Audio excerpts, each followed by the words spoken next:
आज हम नीट का एक बेहतरीन चैप्टर पढ़ने जा रहे हैं जो कि 12th का है। 12th की यूनिट रिप्रोडक्शन से पहला chapter sexual reproduction in flowering plant. अगर हम बात कर रहे हैं sexual reproduction in flowering plant, यहाँ पे टर्म्स आ रहे हैं। कौन कौन से टर्म आ रहे हैं? पहला तो आ रहा है सेक्सुअली रिप्रोडक्शन का, उसमें हमको समझना पड़ेगा कि what is reproduction, then what is the sexual reproduction. Then एक टर्म आता है किसमें? फ्लावरिंग प्लांट में। कौन है फ्लावरिंग प्लांट? तो यहाँ एक चीज तो क्लियर हो रही कि वो प्लांट्स जिनमें फ्लावर होना चाहिए। ठीक है, अब हम इस चीज को पहले टर्म्स को तोड़ते हैं, देन हम आगे बढ़ते हैं कि क्या चाहिए। ठीक है, तो अगर हम बात करें पहले रिप्रोडक्शन की, ठीक है, तो रिप्रोडक्शन क्या है? आपने हमेशा से पढ़ते आ रहे होंगे, 9th में भी पढ़ा होगा। स्टार्टिंग में रिप्रोडक्शन के बारे में कई बार बताया जाता है कि रिप्रोडक्शन जो है वो है production of new offspring by parent। ठीक है, एनी प्रोसेस, कोई भी प्रोसेस जिससे कि नई ऑफस्प्रिंग या नए स्पीसीज, नहीं सेम स्पीसीज के नए इंडिविजुअल्स तैयार हो रहे हैं, जो कि कंटिन्यूटी बना रहा है किसी स्पीसीज की, वो क्या है आपका? वो प्रोसेस क्या है? रिप्रोडक्शन की है। रिप्रोडक्शन के टाइप की अगर बात करें तो कई बार जब स्टार्टिंग हुई तो कई तरीके के प्रकार है, बट दो मेन टाइप रखे जाते हैं। पहला एक मेन टाइप है आपका, अगर टाइप की बात करें तो एक आता है असेक्सुअल एंड सेकंड आता है सेक्सुअल। ठीक है, टर्म से समझ में आ रहा होगा सेक्सुअल एंड असेक्सुअल के बारे में। असेक्सुअल से मतलब क्या है? असेक्सुअल से मतलब है, यहां पे पहले ही कह रहा है, असेक्सुअल से मतलब है कि सेक्स ऑर्गन जो है, कौन? सेक्स ऑर्गन अब्सेंट है। ठीक है, सेक्सुअल कोई भी काम नहीं हो रहा है यहां पे। सेक्सुअल अगर काम नहीं हो रहा तो मतलब है कि क्रोमोसोम्स आपस में मिल नहीं रहे हैं। तो असेक्सुअल की सबसे अच्छी चीज है ये चीज समझनी कि असेक्सुअल रिप्रोडक्शन जो होता है इसमें इन्वॉल्व होता है सिंगल पेरेंट। ठीक है, पहली चीज क्या चीज? असेक्सुअल रिप्रोडक्शन के अंदर सिर्फ सिंगल पेरेंट रहता है। हम अभी बेसिक की बात कर रहे हैं, बाद में हम आएंगे अपने चैप्टर पे। यहां पे ये समझ लो कि असेक्सुअल रिप्रोडक्शन में सिंगल पेरेंट रहता है, क्रोमोसोम की मिक्सिंग नहीं होती है। इससे मतलब है अब्सेंट है, क्रोमोसोम की मिक्सिंग यहां पर देखने को नहीं मिलती है। दूसरी चीज, अगर एक चीज बताओ, क्रोमोसोम की मिक्सिंग देखने को नहीं मिल रही है, ठीक है, सेम क्रोमोसोम आ रहा है, मतलब जैसा पेरेंट में था, जो पेरेंट में क्रोमोसोम था वही सीधा सीधा आगे चला जा रहा है, सिंगल पेरेंट का ही। तो क्या यहाँ पे किसी भी प्रकार का होता है कि पेरेंट्स में जब क्रोमोसोम की मिक्सिंग हो ही नहीं रही आपस में, तो ये जो होते हैं ये आपके होते हैं आइडेंटिकल होते हैं। इनके अंदर कोई भी वेरिएशन देखने, मतलब जैसे पेरेंट्स हैं वैसे ही ये होंगे, चाहे मॉर्फोलॉजिकली देखो चाहे जेनेटिकली देखो। तो ये आपके मॉर्फोलॉजिकली एंड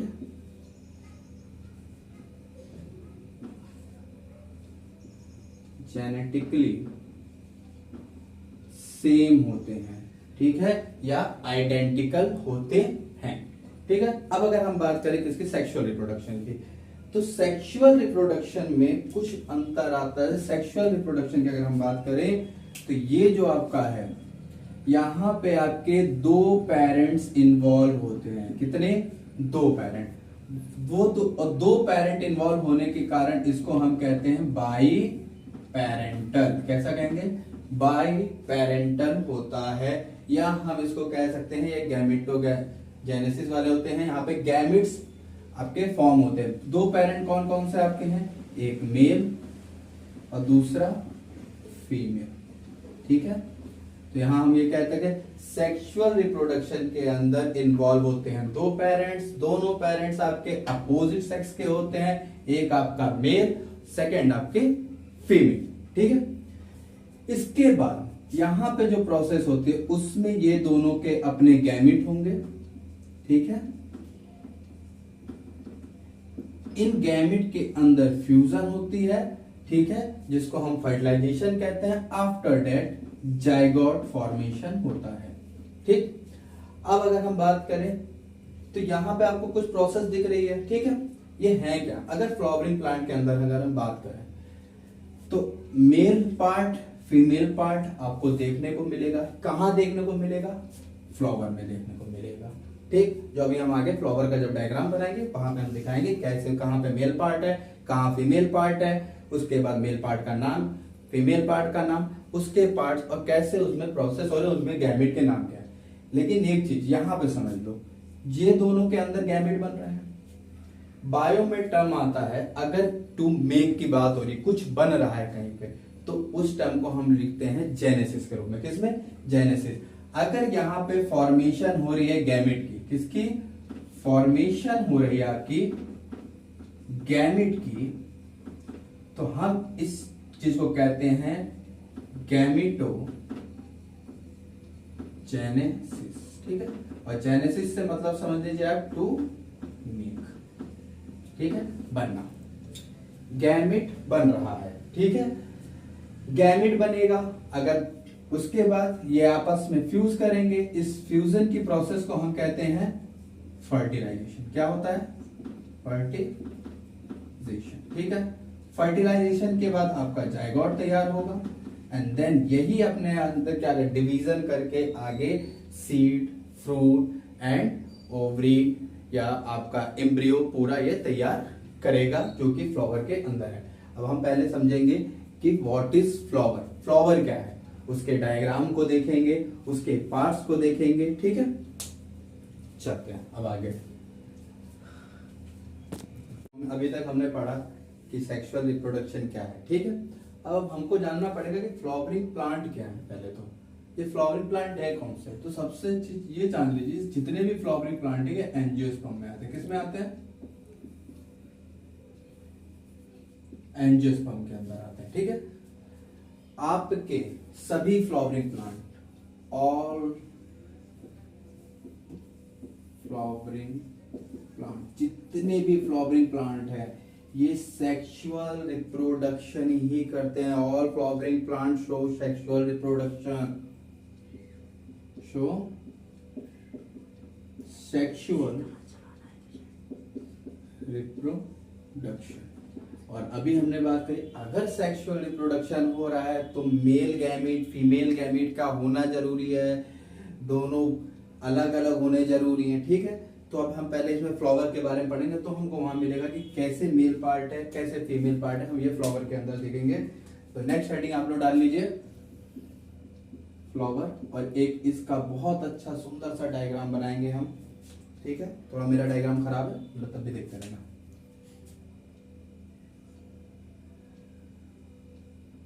फ्लावर के सबसे नीचे का बेसल पार्ट, ठीक है, जहां पे फ्लावर रुका होता है, जो उसका बेस होता है, ठीक है, उसको हम कहते हैं थैलेमस। क्या कहते हैं?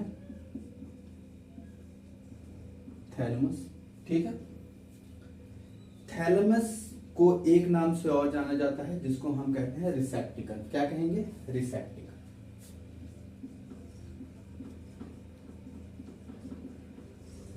ठीक है। इसके ऊपर पूरा फ्लावर रुका हुआ होता है। सबसे अगर हम बात करें, यहां पे कुछ ग्रीन कलर के स्ट्रक्चर्स होते हैं, बिल्कुल पत्ती नुमा छोटे छोटे, इनको हम कहते हैं आपका कैलिक्स। कलर होता है ग्रीन कलर, ग्रीन कलर के होते हैं, ठीक है। इस ग्रीन कलर के ऊपर, ठीक है, इस कैलिक्स के ऊपर कुछ कलरफुल स्ट्रक्चर होते हैं, ठीक है। इस कैलिक्स के अलावा ये कुछ कलरफुल स्ट्रक्चर्स हैं, ठीक। ये कलरफुल स्ट्रक्चर्स आपके कहलाते हैं कोरोला। क्या कहलाते हैं? कोरोला,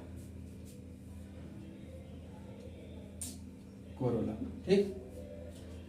इन जो कैलिक्स और कोरोला हैं, इनको कुछ और नाम से भी जाना जाता है, जैसे कैलिक्स को हम जो एक नाम से जानते हैं उसको हम कहते हैं आपका कैलिक्स के एक नाम से, और वो होता है सेपल्स।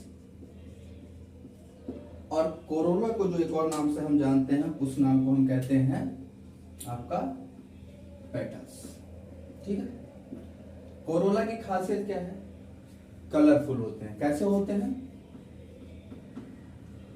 कलरफुल होंगे, बट एक्सेप्शन रहता है। एक्सेप्शन क्या? कि ग्रीन कलर के नहीं हो। ग्रीन कलर कोरोला में देखने को आपको नहीं मिलता है। ठीक है।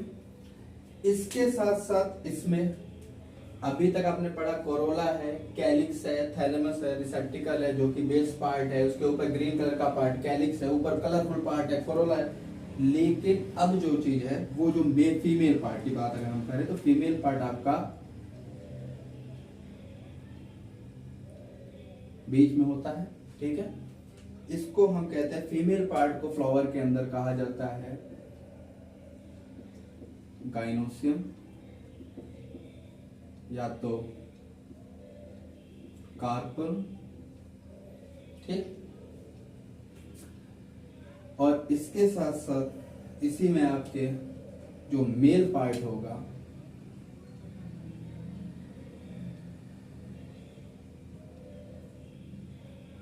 ठीक, इसको हम कहते हैं स्टेमन या एंड्रोसियम। ठीक है। जब आप एनसीईआरटी में पढ़ते हैं तो एनसीईआरटी में फ्लावर के डायग्राम में आता है 4 हॉल होते हैं। ठीक है। ये 4 हॉल हैं आपके। ठीक।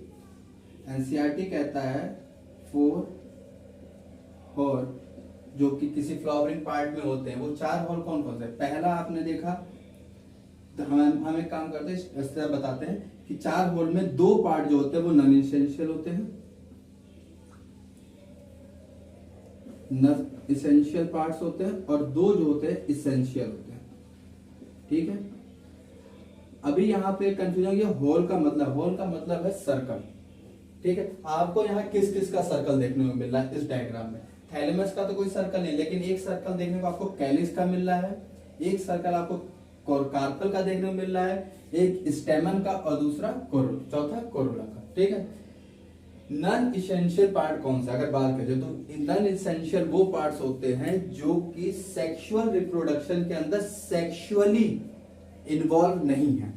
तो यहां पे सेक्सुअली इन्वॉल्व ना होने वाले पार्ट आपके हैं कैलिक्स एंड कोरोला। ठीक है। तो कैलिक्स एंड कोरोला ये नॉन इसेंशियल पार्ट में आते हैं। नॉन इसेंशियल क्यों? क्योंकि यहां पे सेक्सुअल रिप्रोडक्शन के लिए कोई गैमेट नहीं तैयार हो रहा है। हाँ, लेकिन सेक्सुअल रिप्रोडक्शन के लिए जरूरी भी। क्यों? क्योंकि कोरोला क्या करता है? इंसेक्ट्स को अपनी तरफ आकर्षित करता। अगर ये अपनी तरफ उनको इंटैक्ट नहीं करेगा, उनको बुलाएगा नहीं, तो सेक्सुअली रिप्रोडक्शन इंसेक्ट कर ही नहीं पाएंगे। ठीक है। कैलिक्स का काम क्या है? आपके फोटोसिंथेसिस थोड़ी हेल्प करता है, कुछ खाने में है, उसके साथ बेसिल पार्ट तैयार कर रहा है। ठीक है। इसेंशियल पार्ट में वो आते हैं जो कि सेक्सुअली रिप्रोडक्शन में आपके गैमेट फॉर्मेशन करते हैं और फ्यूजन करते हैं। तो उसमें कौन कौन आपका है? गाइनोसियम एंड आपका एंड्रोसियम। हम ये 2 नाम रखते हैं। ठीक है। और एंड्रोसियम को ही स्टेमन कहते हैं और गाइनोसियम को आपके कार्पल कहते हैं। ठीक है। अब आगे इसके बाद हम ओके। तो अभी तक हमने जो पढ़ा, हमने ये चीज पढ़ा कि नॉन इसेंशियल पार्ट कौन से और इसेंशियल पार्ट कौन से। ठीक है। एक बार हम और यहाँ पे लिख देते हैं कि आपके कौन कितने होल थे? 4 होल थे। ठीक है। 4 होल थे। इन 4 होल में 2 जो थे आपके नॉन इसेंशियल थे, नॉन इसेंशियल, और 2 आपके इसेंशियल थे। ठीक है।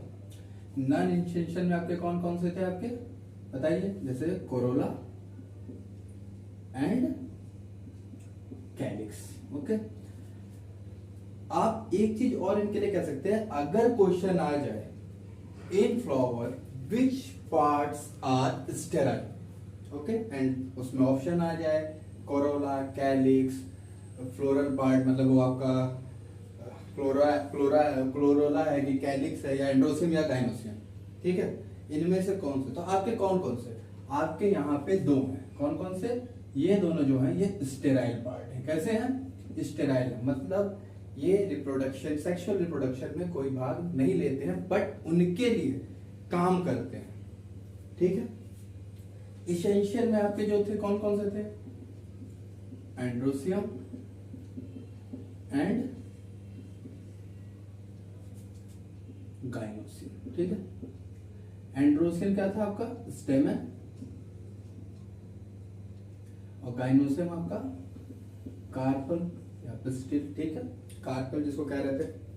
अब हमको यहाँ आगे क्या देखना है कि एंड्रोसियम कैसा होता है, इसके अंदर गैमेट फॉर्मेशन कैसे होता है, ठीक है, या कह सकते हो गैमेट फॉर्मेशन को हम जैसे कहते हैं गैमेटोजेनेसिस कैसे होता है, और इसके गैमेट को हम कहते क्या है, जो कि पॉलेंस है, पॉलेंस तैयार कैसे होंगे, उन पॉलेंस की वायबिलिटी कितनी है, इसके बारे में हम डिस्कस करेंगे। देन उसके बाद हम पढ़ेंगे गाइनोसियम के बारे में कि कार्पल कैसा है, उसका स्ट्रक्चर कैसा है, उसके अंदर जो स्पोर्स, मेगा स्पोर्स तैयार होते हैं वह कैसे तैयार होते हैं, उनसे कैसे ओवम आपका तैयार होते हैं। ओके, तो हम स्टार्ट करते हैं अपने एंड्रोसियम के बारे में। तो पहला हेडिंग यहाँ पे हम डालते हैं क्या चीज, एंड्रोसियम, एंड्रोसियम, ठीक है। एंड्रोसियम की बात करें या हम किसकी बात करें, स्टेमेन की बात करें, ठीक है।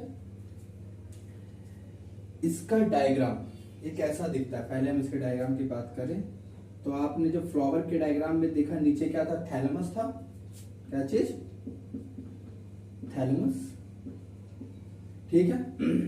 इसके ऊपर आपका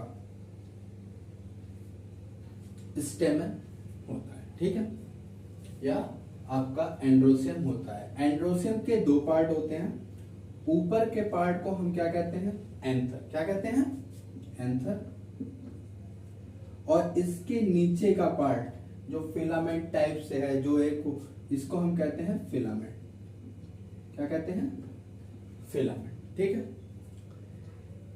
इस एंड्रोसियम के या स्टेमन के दो एंड्स हैं, दो एंड्स मतलब जो उसको जोड़ रहे हैं, कहां पे, एक एंड जो कि आपका जुड़ रहा है, एक एंड जो कि आपका जुड़ रहा है कहां पे, एंथर के पास, एक एंड जो कि आपका जुड़ रहा है थैलेमस के पास, ठीक है।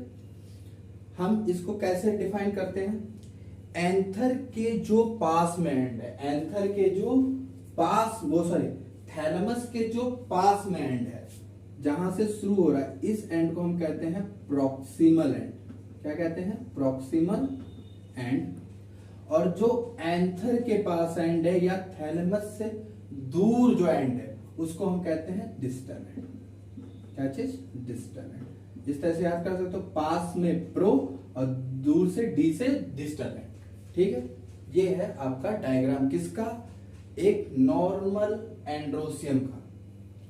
अब इसमें भी कुछ कंडीशन है, क्या ये पूरा का पूरा पार्ट, थैलेमस को रोक दे, ऊपर का पूरा पार्ट, क्या ये पूरा का पूरा पार्ट फर्टाइल है, अगर क्वेश्चन है क्या पूरा का पूरा पार्ट या फर्टाइल है, क्या फिलामेंट इसका फर्टाइल है, क्या ये रिप्रोडक्शन में कुछ काम कर रहा है, तो जवाब होता है नहीं, बस ये एंथर को सपोर्ट कर रहा है, ठीक है। यहां पे जो एंथर होता है, एंथर आपका होता है फर्टाइल पार्ट और फिलामेंट आपका होता है स्टेराइल पार्ट, ठीक है। ये आपका इस तरह से होता है। अब एंथर को, अब इसके बाद ये तो हो गया आपका, अब हम एंथर का डायग्राम देखें, एंथर दिखता कैसा है। तो एंथर आपका, हम जब इसका सेक्शन काटते हैं, हम एक बार मिटा लेते हैं फिर आपको बताते हैं, ठीक है। एंथर का डायग्राम कुछ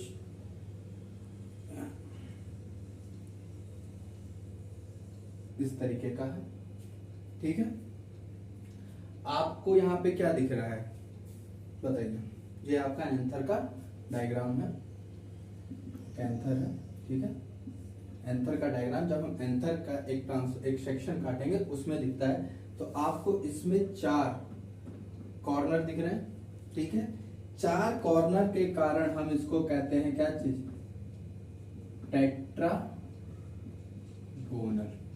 ठीक है, क्यों?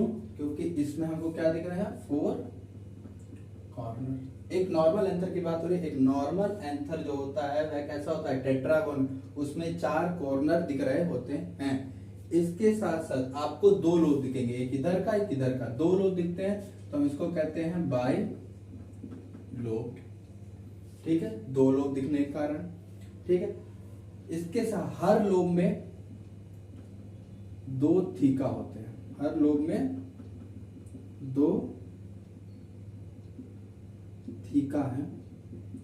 ठीक है, इसके लिए हम इसको कहते हैं, हर लोब में 2 थीका होने के कारण डाइथीकस। क्या कहते हैं, डाइथीकस, डाइथीकस। ठीक है, इसके साथ साथ हर लोब में 2 थीका है, डाइथीकस। इसमें एक चीज और लिख सकते हो, each lobe has 2 थीका। ठीक है,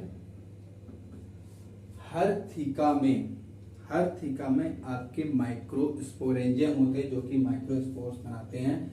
हर थीका में आपके माइक्रोस्पोरेंजियम होते हैं। तो कितने माइक्रोस्पोरेंजियम है यहाँ पे,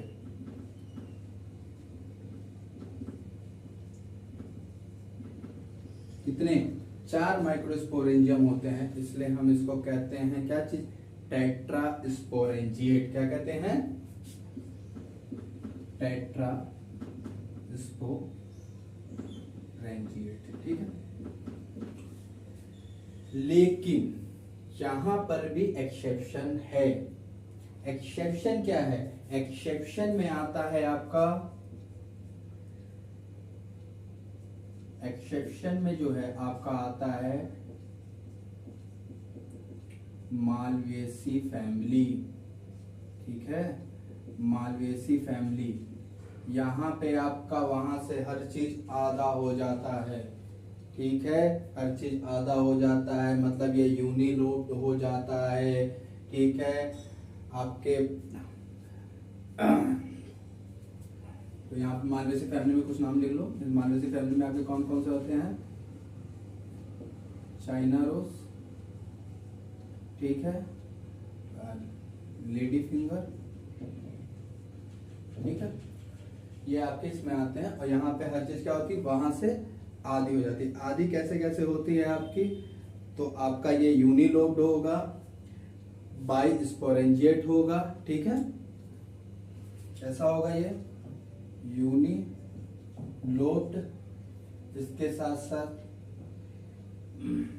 बाई स्पोरेंजिएट, और यहाँ पे डाइथीकस देखने को मिल रहा था, यहाँ पे मोनोथीकस होगा। कैसा होगा, मोनोथीकस, मतलब यहाँ पे अब आपका एक ही थीका देखने को एक लोब में मिलता है। ठीक, इतनी बात होती है एंड्रोसियम के या आपके एंथर के डायग्राम की। ठीक, ये आपका एंथर का डायग्राम यहाँ पे खत्म होता है। लेकिन अब अगर हम बात करें, किस चीज की बात होगी, कि ये एंथर कैसे बन रहा है। ठीक है, फॉर्मेशन ऑफ एंथर कैसे हो रहा है, एंथर के ऊपर कितने स्ट्रक्चर, कितने और लेयर्स हैं। तो अभी हम नेक्स्ट हेडिंग पढ़ेंगे, फॉर्मेशन ऑफ एंथर। ओके, तो हम स्टार्ट करते हैं फॉर्मेशन ऑफ एंथर से।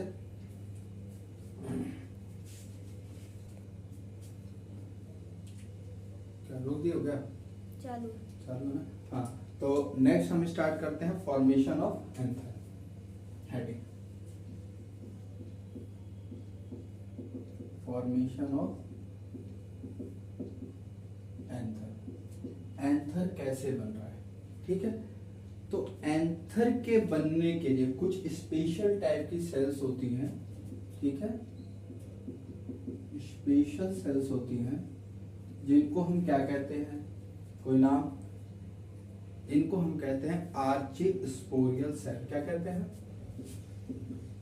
आर्चिस्पोरियल सेल, ठीक है।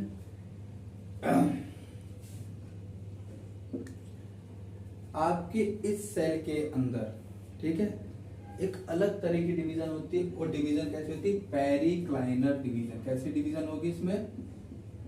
पेरिक्लाइनर डिवीजन। ठीक है, ये डिवीजन कैसी होती है? जो आपका ये सेल है इसमें कुछ इस तरह से डिवीजन होगी। ठीक, जब इस तरीके से डिवीजन होगी तो इसमें क्या आपके एक ऊपर का 2 लेयर तैयार होंगे। कौन सी?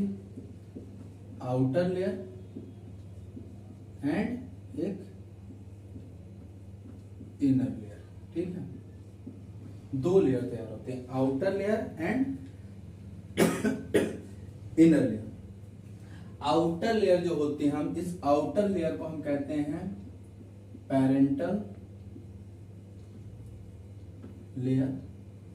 ठीक है, ठीक। और इनर लेयर आपकी जो होती है ये होती है स्पोरोजीनस। ठीक है, स्पोरोजीनस। ये 2 लेयर्स आपके यहाँ पे तैयार होती हैं। ठीक, अब हम अगर पेरेंटल लेयर की बात करें, किसकी? 2 लेयर तैयार हो रही है आपकी, parental layer and sporogenous layer.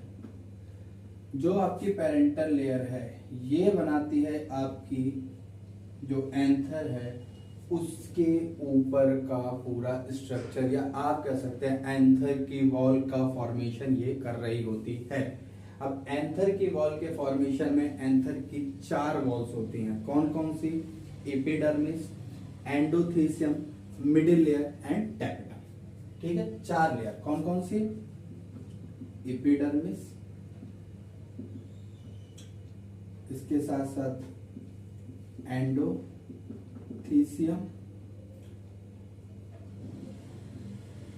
Middle layer and tapetum.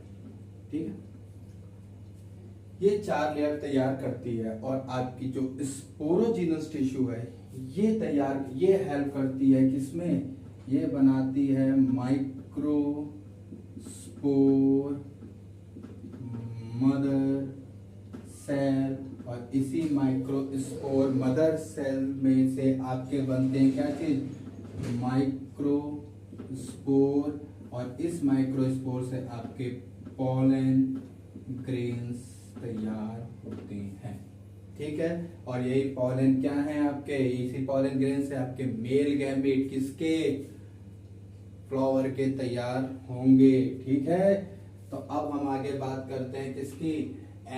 अब एक हम और डायग्राम तैयार करेंगे जहां पे हम बात करेंगे कि कैसे एपिडर्मिस, कहाँ एंडोथीसियम, कैसे मिडिल लेयर, कैसे टैप्टम है, उनके बारे में थोड़ी सी बात करेंगे। ठीक है, तो अभी हम डायग्राम यही बनाते हैं। अभी हमने जो बनाया, अब हम पहले जो डायग्राम था उसमें थोड़ा सा एक हिस्सा लेते हैं जो एक साइड का। ठीक है, एक कॉर्नर। ठीक है, इस कॉर्नर की हम बात करें, आपके इसके ऊपर कुछ ऐसे लेयर्स होती हैं। ठीक, ये आपकी लेयर्स हैं। अंदर आपका ये हो गया। अब इसमें आपका सबसे ऊपर की लेयर ये वाली, ये आपकी होती है एपिडर्मिस। इसके अंदर आपकी एंडोथीसियम, इसके अंदर मिडिल लेयर एंड सबसे आखिरी में टैप्टम। ठीक है, टैप्टम की बात करें तो टैप्टम सबसे इंपॉर्टेंट लेयर है, ये चीज याद रखिएगा। ठीक है, अब हम इसके आगे अब बात करते हैं, पूरा एक बार डायग्राम पूरा तैयार करेंगे और आगे की बातें करेंगे। ओके, तो पिछला जो हमने पढ़ा वहां पे हमने पढ़ा कि किस तरह से एंथर की फॉर्मेशन हो रही है। अब हम स्ट्रक्चर ऑफ एंथर देखेंगे, कैसा एंथर दिखता है। ठीक है, तो एंथर के जो दोनों लोगों को जोड़ रहा है, उसमें एक उसके बीच के हिस्से को हम कहते हैं कनेक्टिव टिश्यू। ठीक है, इसके साथ अब एंथर की अगर हम बात करें, जो लेयर्स हैं, जो वॉल है, किसने बनाई थी? पेरेंटल लेयर ने। कैसे थी वो? सबसे ऊपर की आपकी एपिडर्मिस, ठीक है, इसके नीचे आपकी एंडोथीसियम, ठीक है, उसके नीचे आपकी मिडिल लेयर और आखिरी में आपकी ये टेप्टम, ठीक है। हम इन हर एक लेयर के बारे में एक एक करके पढ़ेंगे कि कौन सी लेयर का काम कैसे है, किस लेयर में कैसी स्ट्रक्चर्स हैं, ठीक है। तो सबसे पहले हम पढ़ेंगे एपिडर्मिस के बारे में। एपिडर्मिस है मतलब सबसे बाहर की है। अगर सबसे बाहर की कोई लेयर है तो सबसे पहले उसका काम क्या होगा? प्रोटेक्शन का। क्या काम होगा? प्रोटेक्शन का, ठीक है। प्रोटेक्ट किससे कर रही है? बाहर से जो भी हार्मफुल सब्सटेंस है जो एंथर को खराब कर सकते हैं या जो एंथर के अंदर पॉलन तैयार हो उनको खराब कर सकते हैं, उनसे प्रोटेक्शन प्रदान करिए। इसके साथ साथ ये आपकी सिंगल लेयर्ड होती है। कैसी होती है? सिंगल लेयर्ड होती है, ठीक है। ये एक सिंगल लेयर का स्ट्रक्चर है। इसके साथ साथ ये आपके हेल्प करती है किसमें? डेहिसेंस में, ठीक है। तो यहाँ पे आप लिख सकते हैं क्या चीज? ये इन्वॉल्व होती है, इन्वॉल्व इन डेहिसेंस, ठीक है। डेहिसेंस मतलब क्या है? जब पॉलन पूरे मैच्योर हो जाएंगे तो ये ऊपर की लेयर को तोड़ के उनको आगे बिखेरने में काम करे, तोड़ने में काम करे, ठीक है। नेक्स्ट आपका आता है एंडोथीसियम। एंडोथीसियम का भी काम क्या? सबसे पहली चीज प्रोटेक्शन का काम। प्रोटेक्शन ये देती है, ठीक है, प्रोटेक्शन देती है। सेकंड, ये भी आपकी सिंगल लेयर्ड है, ठीक। इसमें कुछ बैंड देखने को मिलते हैं। किसके band? Alpha cellulosic fibrous band. कौन से? अल्फा सेलुलोसिक फाइब्रस बैंड देखने को मिलते हैं। अल्फा सेलुलोसिक फाइब्रस बैंड देखने को मिलते हैं। और इन बैंड का काम क्या है? ये बैंड जो मॉइस्चर होता है उसको एब्जॉर्ब कर लेते हैं। मतलब कैसे? ये हाइग्रोस्कोपिक है। कैसे इसको बनाते हैं? इसको बनाते हैं ये हाइग्रोस्कोपिक बनाते हैं, ठीक। तो आपके एंडोथीसियम कैसी है? हाइग्रोस्कोपिक है। क्यों है? क्योंकि उसमें अल्फा सेलुलोसिक फाइब्रस बैंड देखने को मिल रहे हैं और इनका काम क्या है? ये एब्जॉर्ब कर लेते हैं। किसको? एब्जॉर्ब करते हैं किसको? मॉइस्चर को। मॉइस्चर को एब्जॉर्ब कर देते हैं, ठीक है। इसके साथ साथ ये आपके दोनों में हेल्प करते हैं। किसमें? आपके डाइसेंस एंड डिस्पर्सल। मतलब वॉल को तोड़ने में भी और पॉलन को बिखेरने में भी हेल्प करते हैं, ठीक है। हाँ, अब इसके बाद हम नेक्स्ट पे चलते हैं। हाँ, नेक्स्ट आपका आता है मिडिल लेयर। मिडिल लेयर की खासियत यह है कि मिडिल लेयर सिंगल लेयर नहीं है। एक तो प्रोटेक्शन का काम तो पूरी बॉडी कर रही है, ठीक है। मिडिल लेयर आपकी सिंगल लेयर नहीं होती, ये होती है 2 से 3 लेयर्ड स्ट्रक्चर होता है। मतलब हम इसको कह सकते हैं कि मल्टी लेयर्ड स्ट्रक्चर होता है, ठीक है। इसके साथ साथ एक और खासियत है, ये बड़ा शॉर्ट लिव्ड होता है। कैसा होता है? शॉर्ट लिव्ड होता है, ठीक है, ज्यादा दिन नहीं चलता। इसीलिए इसको हम कहते हैं, इसका क्या है? एफीमेरल होता है। कैसा होता है? एफीमेरल, एफीमेरल होता है, ठीक है। इसके साथ साथ इसकी एक और काम है, ये नरिशमेंट प्रदान करता है। क्या प्रदान करता है? नरिशमेंट देता है। किसको देता है? पॉलेंस को नरिशमेंट देता है, ओके। अब नेक्स्ट हमारा क्या है? टेप्टम, जो कि सबसे इंपॉर्टेंट है। अब हम टेप्टम के बारे में जानकारी, इतनी बात समझ में आ गई। चलिए अब टेप्टम पे चलते हैं।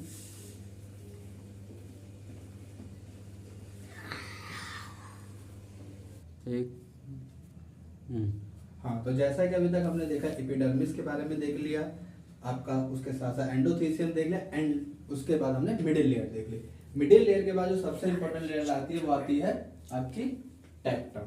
कौन सी लेयर? टेप्टम। ठीक है, अब हम बात करें टेप्टम की अगर, ठीक है, तो टेपेटम आपकी कैसी लेयर है? एक तो सबसे बड़ी चीज जो हमने स्ट्रक्चर तैयार किया उसमें देखा टेप्टम जो है वह सबसे अंदर की लेयर, तो ऐसी इनर मोस्ट लेयर है।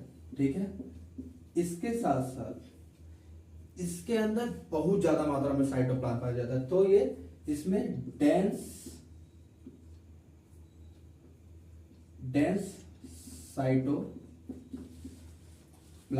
आपका मिलता है। ज्यादा साइटोप्लाज्म अगर है तो सेल को ज्यादा न्यूट्रिशन भी ये देगा। ठीक है, इसके साथ साथ ये कुछ और काम भी करता है। ठीक है, जैसे क्या चीज, अब साइटोप्लाज्म ज्यादा है तो नरिशमेंट का काम करेगा ही करेगा।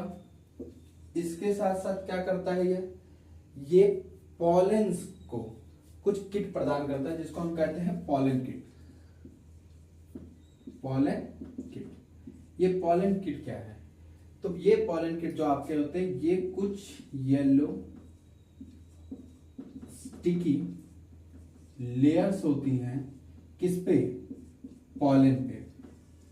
और ये क्या काम करती है कि जब इंसेक्ट पॉलिनेशन हो रहा होता है तो इंसेक्ट जब फ्लावर पे आके बैठता है तो एंथर पे जब वो आता है तो वहां से पॉलन इस स्टिकी लेयर के कारण उसकी बॉडी पे चिपक जाते हैं और फिर वह उसको पॉलिनेट कर देता है अदर फ्लावर पे जाकर के, तो ये उसमें काम आता है। ठीक है, इसके साथ साथ ये और क्या काम करता है? ये स्पोरोपोलेनिन बनाने का काम करता है। ठीक है, तो ये सिंथेसिस करता है किसकी? स्पोरोपोलेनिन की। ठीक, ये स्पोरोपोलेनिन है क्या? ये स्पोरोपोलेनिन पॉलन ग्रेन्स की आउटर कवरिंग होती है। ठीक है, इसका काम क्या है? ये पॉलन को एसिड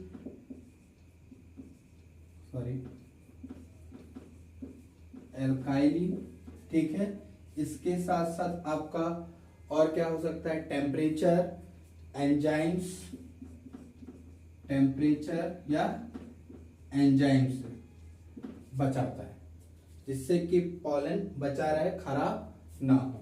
ठीक है, बहुत हार्ड होता है, ये हार्ड होता है और मोस्ट रेजिस्टेंस होता है।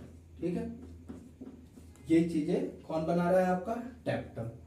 इसके साथ साथ टेप्टम कुछ और चीजें बनाता है। उसमें क्या चीजें हैं? कुछ एंजाइम्स बनाता है। ठीक है, ये एंजाइम्स कौन कौन से हैं? ये एंजाइम्स आपका जो है सेलुलोजिक एंजाइम है। ठीक है, इसके साथ साथ पैक्टिनेज है और आपका कैलेज है। ठीक है, इसके साथ साथ ये हार्मोन रिलीज भी करता है। हार्मोन कौन सा?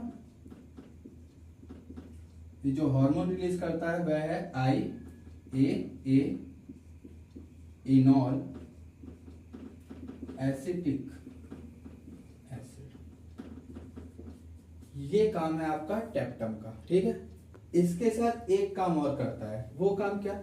जब पॉलन आपका पॉलिनेशन के बाद कार्पल के ऊपर पहुंच रहा है तो उस पॉलन को कैसे पता चले कि जिस कार्पल पे मैं आया हूं यह कार्पल या यह प्लांट या यह जो फ्लावर है ये सेम स्पीसीज का है जिससे मुझे पॉलिनेट करना है, जिसके साथ मेरे को फ्यूजन करनी है।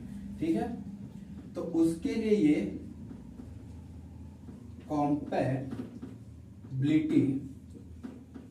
प्रोटीन बनाता है जो कि पॉलन एंड पिस्टिल के इंटरेक्शन में हेल्प करता है। ठीक है, ये आपका काम हो गया टेप्टम का। किसका काम? टेप्टम का। ठीक है, नेक्स्ट आपका क्या रह जाता है? Sporogenous tissue. ये आपका टेप्टम का खत्म हुआ। अब बात करते हैं स्पोरोजिनस टिश्यू की, जो कि किसकी क्या बना रही थी? आपकी पॉलन ग्रेन्स बनाने में हेल्प कर रही थी। अब किस तरह से कर रही है ये चीज देखें। अगर